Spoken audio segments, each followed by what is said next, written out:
Wow, look at this. Are you ready for all of this? This is called the normal distribution part 1. And it's going to take you on a journey from your descriptive statistics here back where you might be making a histogram for some continuous data that you've been measuring. And that's what we're going to be defining here. What is a continuous variable and what is a normal distribution anyway? And I guess, here's a progression down here, I think. If you did this process many, many times, you might get a busy histogram like this, which you might actually generalize into maybe a smooth curve like that. If you took an infinite number of data points, is that what we'd have to do? I think so. And then, of course, hey, what do we got here? An actual plot. This is going to be an exciting development for you as we go from the basic descriptive statistics into an ability to make inferences from that sample data, not just a histogram, but to go on and make some inferences about the population. So come on down and let's get started on this normal distribution. Here it is here.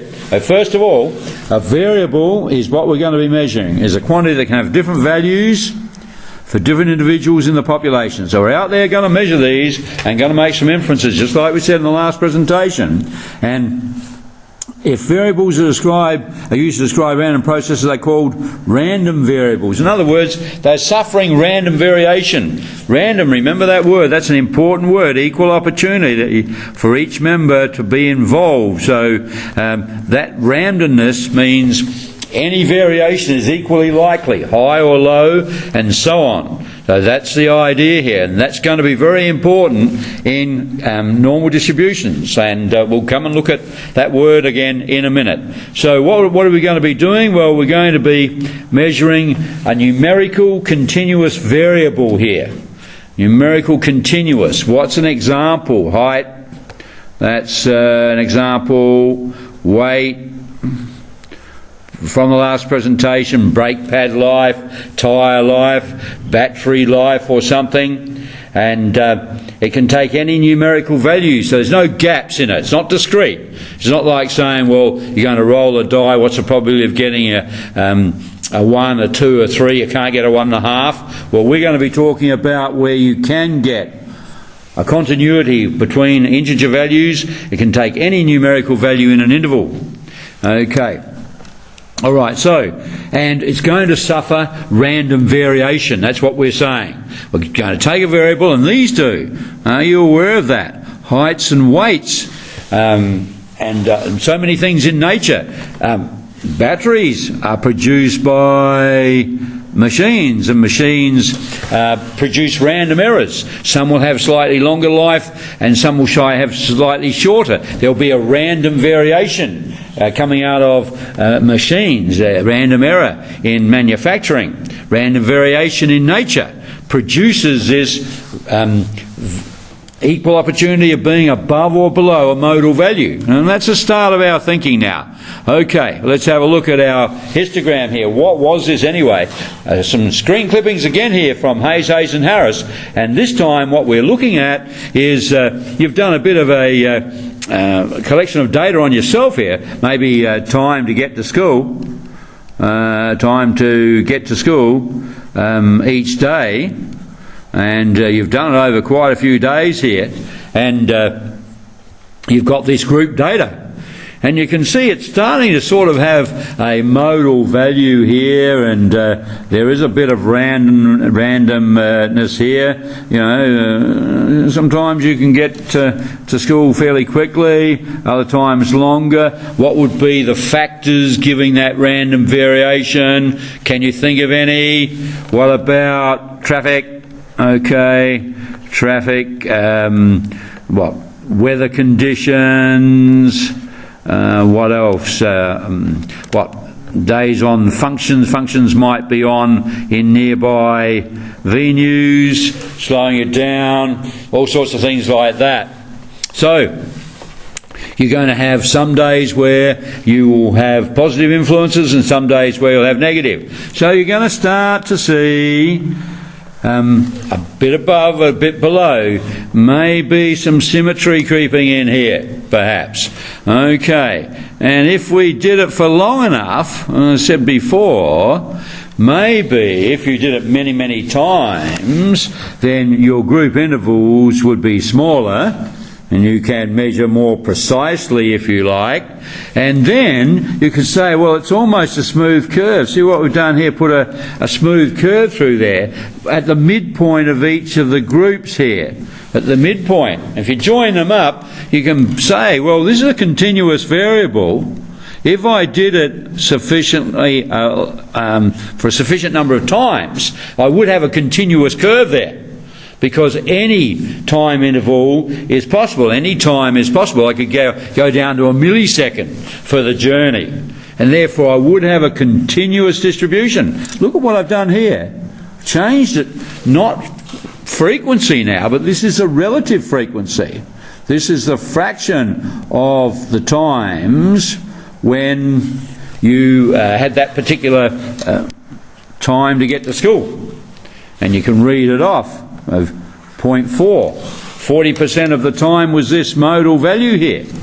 You're starting to get some feeling for this, about how we can actually assign a probability, perhaps, to what time you will get, or how long it will take you to get to school, getting the idea. So what we're going to do is very closely link this sort of continuous curve to a probability. We still won't be able to say with 100% certainty how long it's going to take you to get to school. Why? Because there are random errors here, errors or random variation, and your population of all times will vary here. Okay, so what do we notice? The curve is symmetrical about the mean.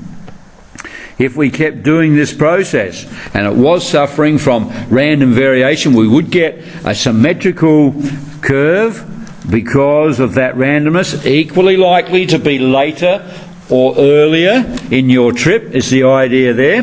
And the mode, the median and the mode in such a distribution would also be equal to the mean, wouldn't they? Because of the symmetry. Not only is it the most frequent score, it has random variation on either side, equal numbers above and below, come out of that, giving that symmetry.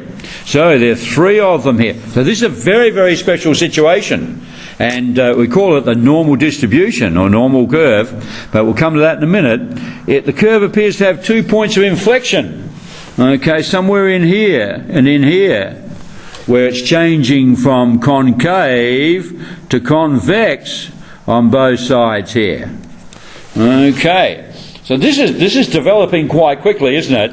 This notion here, and we're going to call it the bell shape because it looks like a bell, or the normal distribution.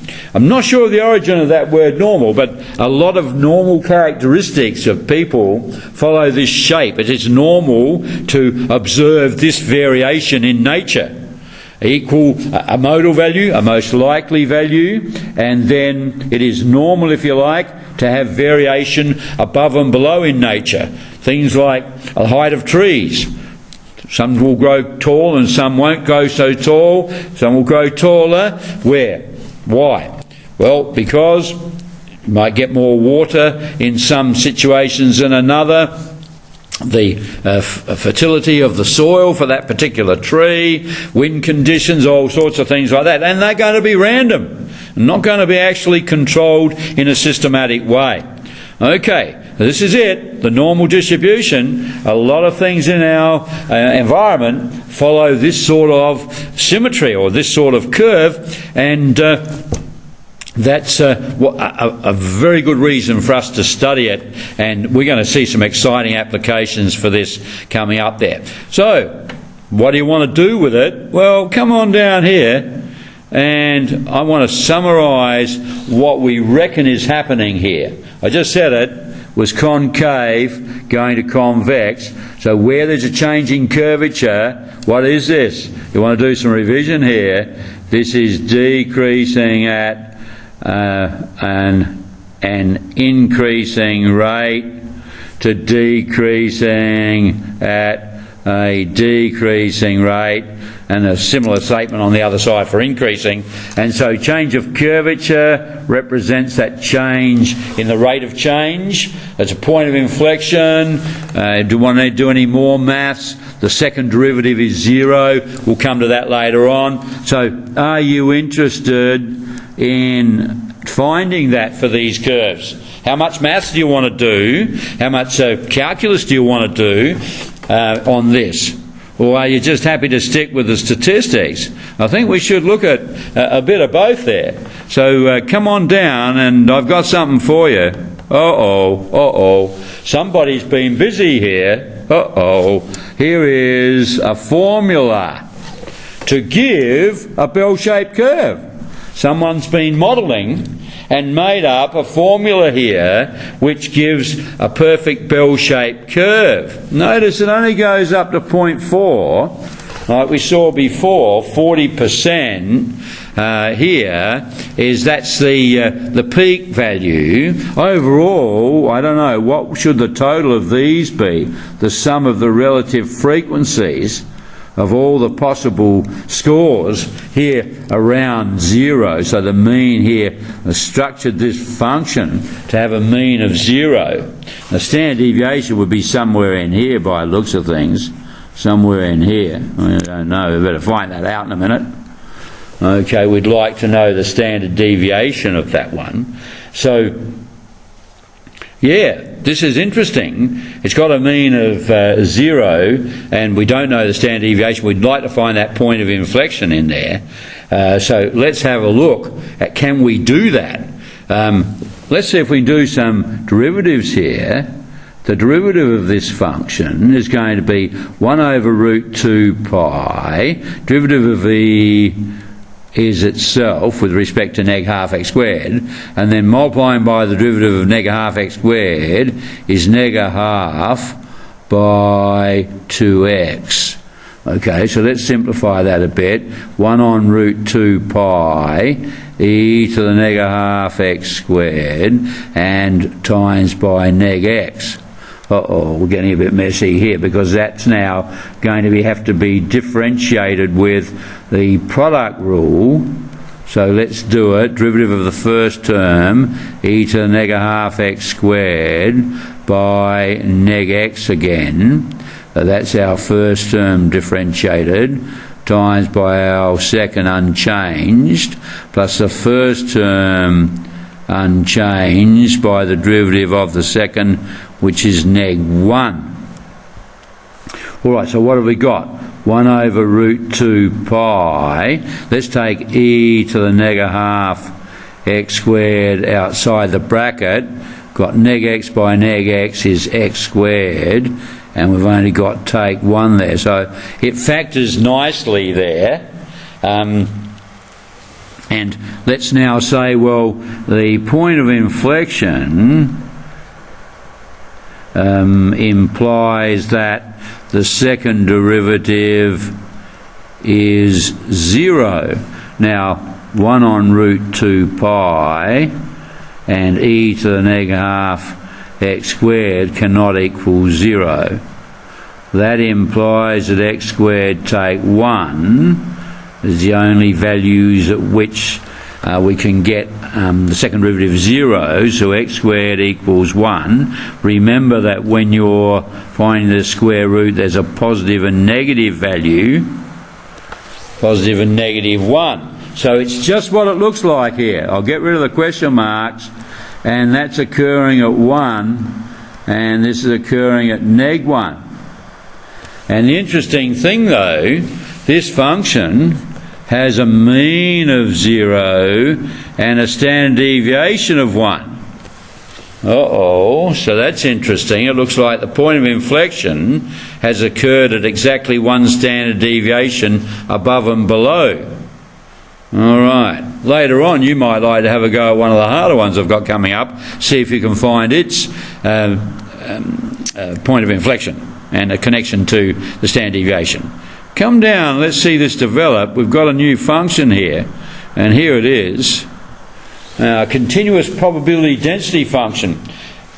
In other words, if we have that continuous curve, we've taken virtually an infinite number of possible values there, or measurements, we've got a continuous curve, then the area under that, and this is what we said was our simplest one, with a mean of 0 and a standard deviation of 1, and there was its formula. This will give us the probability density function, and it's going to, first of all, come down here. It's going to have positive values, right, because it's the relative frequency, isn't it, of each score, relative frequency, gone and extended to the whole population, going to he's talking about probabilities now for all the members of the population, and the area underneath is going to be 1 because the sum of all possible values that you can record, some of those probabilities, will be 1. And we could say here the area under the curve between A and B is going to be the proportional probability of getting what? Getting A less than X is less than B, getting a value of the thing we're measuring here. We'll call it variable big X, could be heights, and here's the actual values, probability of getting a value of our variable X between A and B is going to be the area under the curve. Or do you want to do some integral calculus here? There it is, it's integral from A to B of f of X. And because the function is continuous and above the x-axis in that sense, because all the probabilities will be positive. So this is our probability density function, the idea of a function whose smooth curve approximates a histogram. We're going to look at measuring our relative frequencies extending to a probability inference there. All right, so wasn't this important? Can you see now that we can do integration if we have a potential probability density function, one that is bell-shaped? Okay, and we've just come across one that is. Now, it needs some work because it's got a mean of 0 and a standard deviation of 1. So our question is, what if we wanted a something to represent a height, a normal probability density function for height? And that's not going to have a mean of 0 height, is it? Okay, so let's take that the next step further and say, well, what we've got here is our starting function, a mean of 0 and a standard deviation of 1, and we've said the point of inflection is exactly 1 standard deviation above and 1 standard deviation below. So we've got a good starting function. We better just check these definitions here. The mean of this is the mean of population. So it's the sum of all the x values divided by how many there are. Now, if we're taking a sample, it's x bar, only taking n. If we took all members of the population, then it would be mu is the same sum divided by the total number of members in the population. Okay, the other thing we're going to be talking about is the standard deviation. And I don't know whether you've seen this before. The standard deviation here for the whole population, given the Greek letter sigma, is a measure of the average deviation of each score away from the mean. Can you see that? The score measured away from the mean. Now, hey, because it's symmetrical, we have to square them, don't we? We've ever discussed this before. There's the mean. If we had a score here, which was, let's say, 2 units above, and a score here 2 units below, when we added those deviations, we get nothing. It would be as if the distribution didn't have any spread. We're trying to measure the spread by looking at the deviation of the score away from the mean and adding them all up. So what do? We square the deviation. So this would contribute the number 4, and so would this.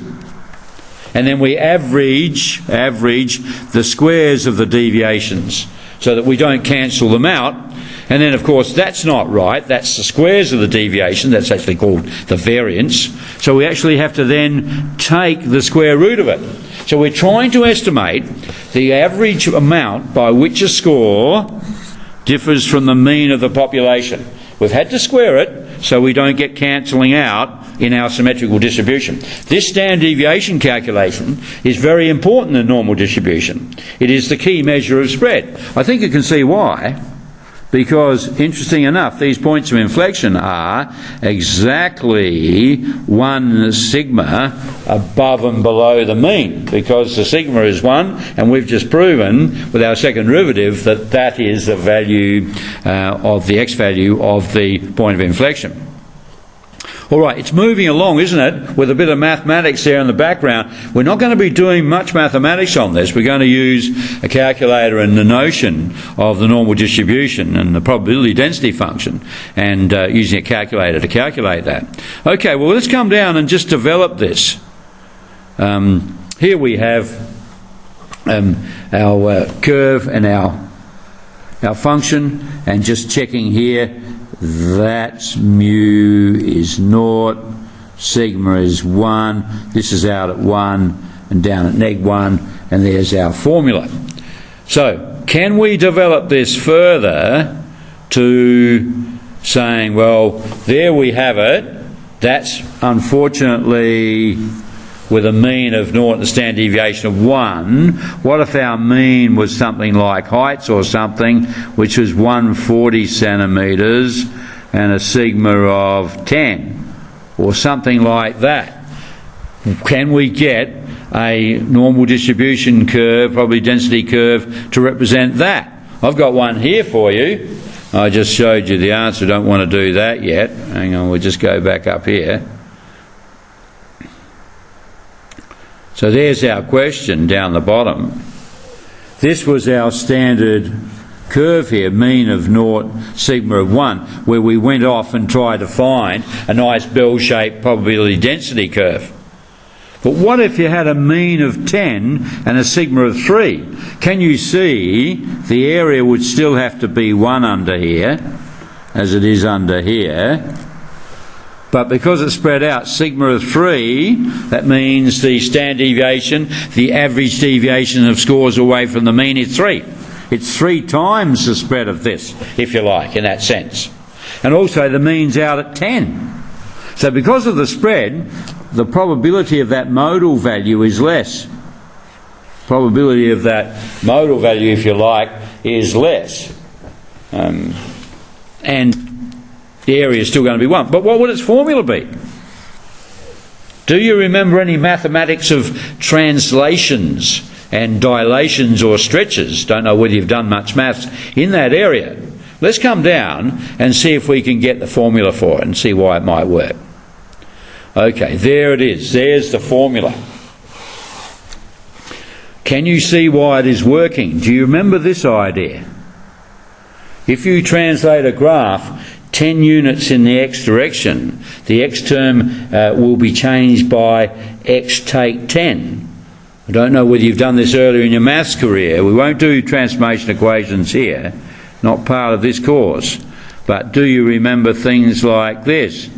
Y equals x squared, and then if you moved it out to have a vertex at 2, then it became y equals x take 2 squared. Do you remember that stuff? The transformation work. Well, all we have to do now that we were lucky enough to have this parent model, if you like, we can just use transformations on it to move it out, and there it is there. Moved it out to 10. Now what's the 3 doing in here and here? That is our scale factor for our dilation. It's been spread or dilated or stretched by a scale factor of 3. Okay, it's 3 times the spread, if you like. And without going into the transformation work, that's going to have the effect in those 2 positions on that formula there. Okay, so we now have a tool for actually constructing a continuous probability density function for any random variable. Height might be one where you're interested in, as I mentioned before, or weights. We can construct it. Let's come down and generalise that now. Here it is. If you've got a random variable that you're trying to find a probability density function for, so you have randomness, you've got symmetry, you've got around a mean, and you can calculate the standard deviation using the formula, then you can construct its actual formula to get the bell-shaped curve that you would get if you plotted the members of that population. Okay, so you would have now, point of inflection would be at mu plus sigma and mu minus sigma. And the mean would be in the middle, mu. Okay, I wonder if you would like to, it's a bit of a joke, isn't it? Would you like to get the derivative and then the second derivative and put it equal to naught and see if you came up with, what should you get? You should get x is mu plus sigma and mu minus sigma. This is a little harder than the one I did because we just had back in that one the sigma was 1. Didn't have a symbol in there. So this is going to have a lot more symbols in your derivative. You might like to have a go at that. That won't be asked in this course, is a little bit hard for that. So finally then, for a given normal curve, the standard deviation is uniquely determined as a horizontal distance from the vertical line to a point of inflection. That's what it's saying here. Okay, in these curves, all of them, because they're all of this general form, the relationship of the point of inflection on either side to the mean is always the same. It is one standard deviation above or below. And you can see why it's happening now, because they have a commonality in the formulas of these probability density functions. Okay, come on down and let's develop it a bit. All right, we can go even further with areas and using integral calculus. We won't be doing that here with this function, a little bit difficult for this course. But integral calculus, we can say one standard deviation below, one standard deviation above contains 68% approximately. These are all approximately, by the way. Later on we're going to get the calculator to find the more exact values. Approximately 68% of scores then in that area. And then 2 standard deviations above and below is approximately 95% of all scores, or add 13.5 for the next 2 wings, if you like, making 95. And then if you go out to 3 standard deviations above and below, you capture approximately 99.7%. And this is all able to be shown with integral calculus with our function, because we now have a function which will create that bell-shaped curve for the random variable, no matter what its mean and standard deviation are. This is powerful modelling now. Very, very powerful. Okay, so we're going to use this to do some problems in a minute, but let's have a look at just trying to again reinforce everything that we've done there. And here it is here. This is the journey that we have been doing. We discovered that a simple bell-shaped curve with a mean of 0, a standard deviation of 1 would have this formula. Now look at the notation change, please. Z and P of Z. This is called the Z distribution, and this is how we write it. Z is distributed as distributed normally with a mean of 0 and a standard deviation of 1. We put the variance in here. This is the square of the standard deviation, square of sigma, or sigma squared, which is actually called the variance. That traditionally is the way we specify a normal distribution.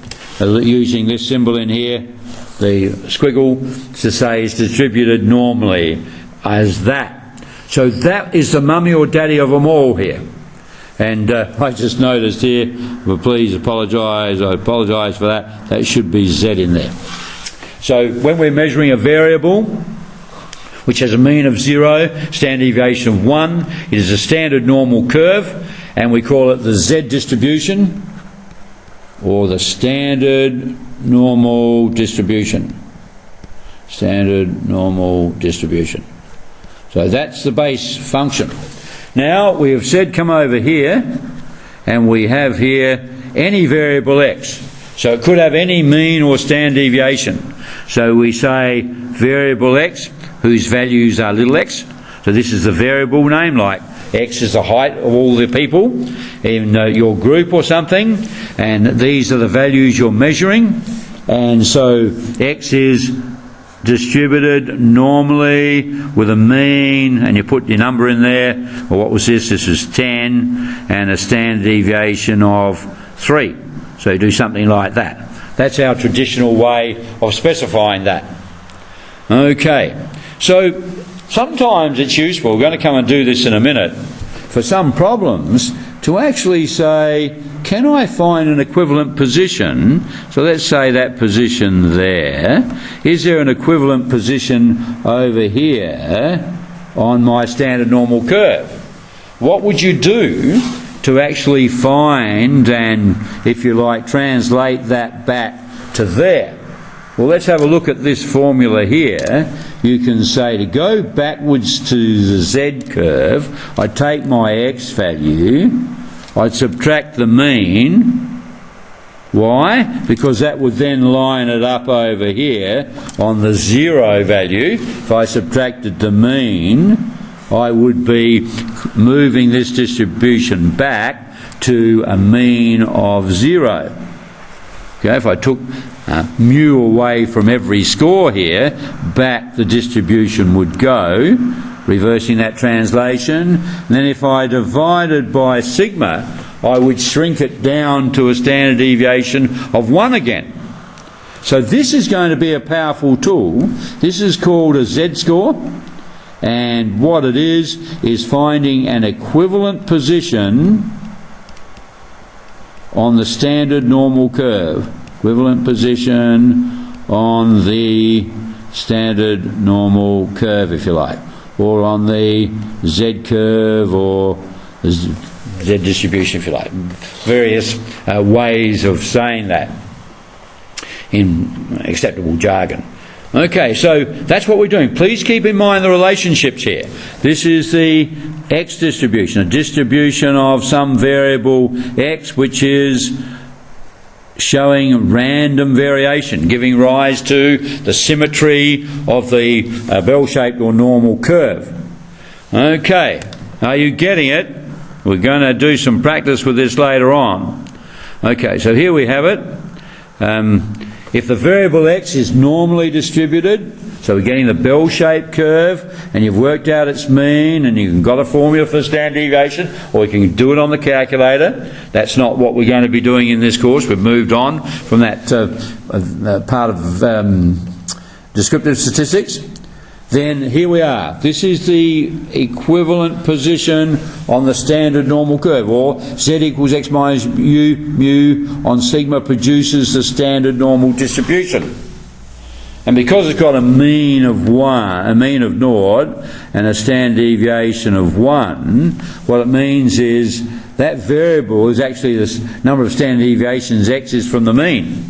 Because a number equals a standard deviation, doesn't it? Every unit is one standard deviation away from the mean there.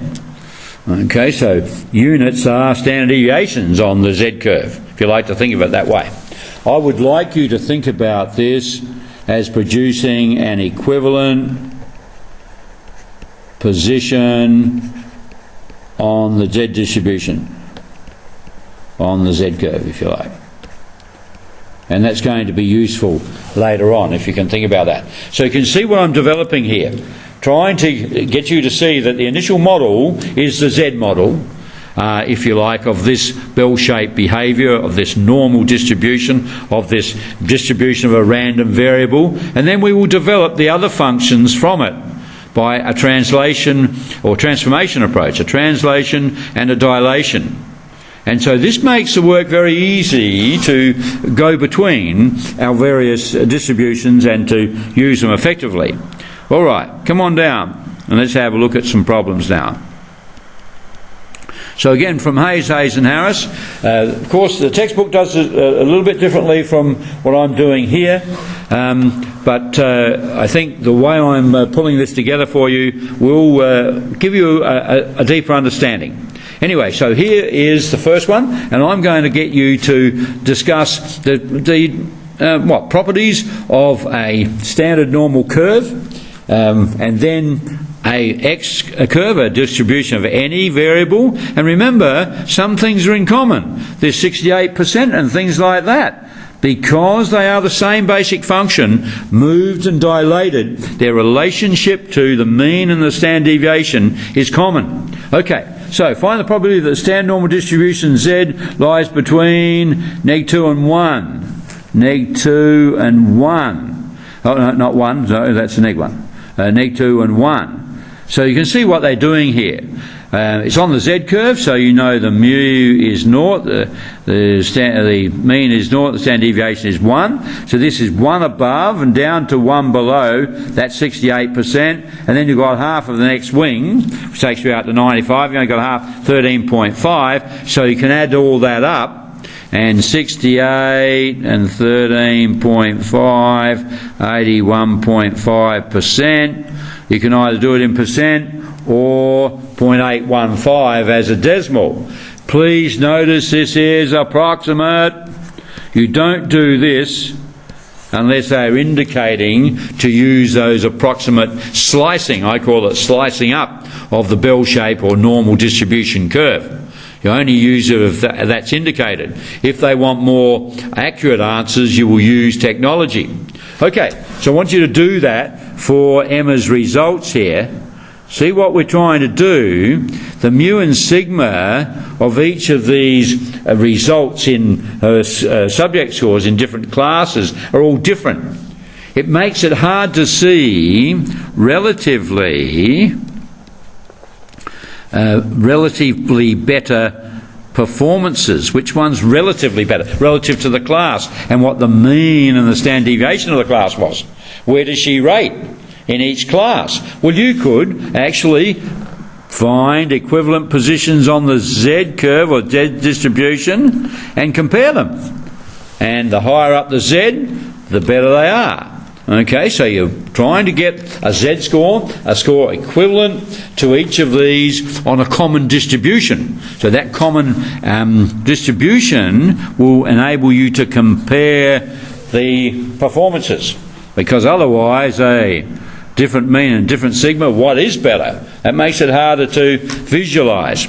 Okay, and then the answer to that is just down below here, and then question 2, calculate the following probabilities in each case, sketch the graph as shading in the area of interest. This is very, very important, sketching the graph. So what does it mean? Well, just draw a distribution like this, put in mean just roughly, standard deviation of 1. Let's say you want it to be between 1 and 2, just doing that. And then working out. The only way you can work this out at the moment is by the common slices, the 68%, 95%, those common slices. So all these values will be exactly standard deviations away from the mean. Just remember how to read this. This means Z is between, right, -1 is less than Z is less than 1. So Z is between -1 and 1. Don't get confused with that inequality statement. That's all it means. Okay, so have a go at those. You need to do all of them, I think. And let's have a look at the solutions. Okay, so here are the solutions. Some good sketches here. Just keep in mind what you're trying to do, and you might like to represent these answers up here on a Z curve, where she was in each subject. A Z curve is mean of 0, standard deviation of 1, distribution, standard normal variate, if you like. So which one was up furthest? Okay, how did they rate? Okay, let's go on now to the next set of problems. Another one here from Hayes and Harris. As you can see, example 5. Last one was example 8. So I'm doing them in a different order. I'm giving priority to the Z distribution as the mummy or daddy of them all. And now we'll go on to other distributions, call them distribution of X, which here is what? Chest measurements. So X is the variable chest measurements, and we're going to find various values of that. So it's normally distributed with a mean, so it's normally distributed, mean 95, 8 squared. Okay, that's how we'd represent it. Find the percentage of randomly chosen footballers' measurements between 87 and 103, 103 and 111. Okay. So, and then find probability of randomly choosing a footballer with chest measurement between 87 and 111. So, obviously, the only way you can work that out now is from the basic approximate probabilities we have found using the integral calculus between various standard deviations on the normal distribution. So here, 87 and 103 is exactly one standard deviation above and below. So that's 68%, right? Because you had 95 and a standard deviation of 8, take 8 away, get 87, add 8, get 103, so that's got to be 68.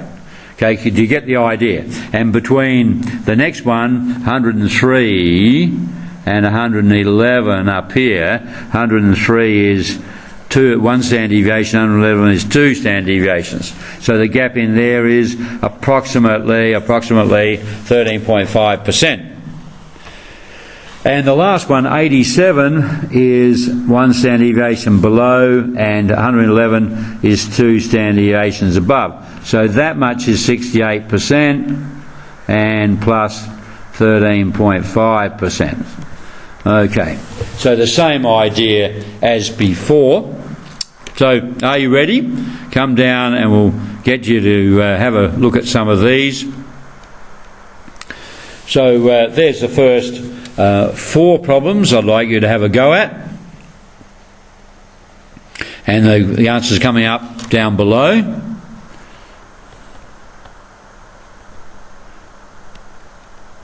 Five, 6 and 7 then.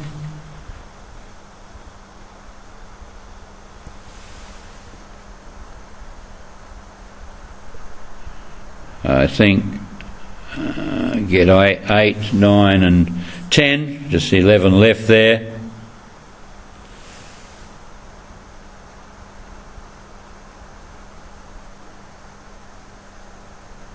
And then 11.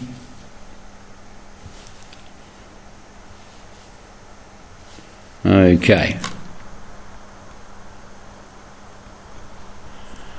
And here are the answers.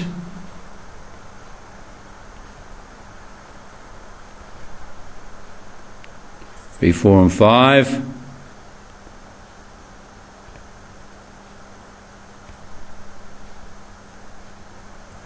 Six and 7.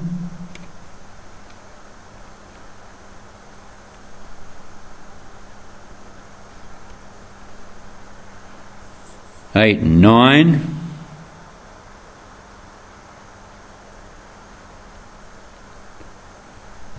And then there's 10 and 11. Yep.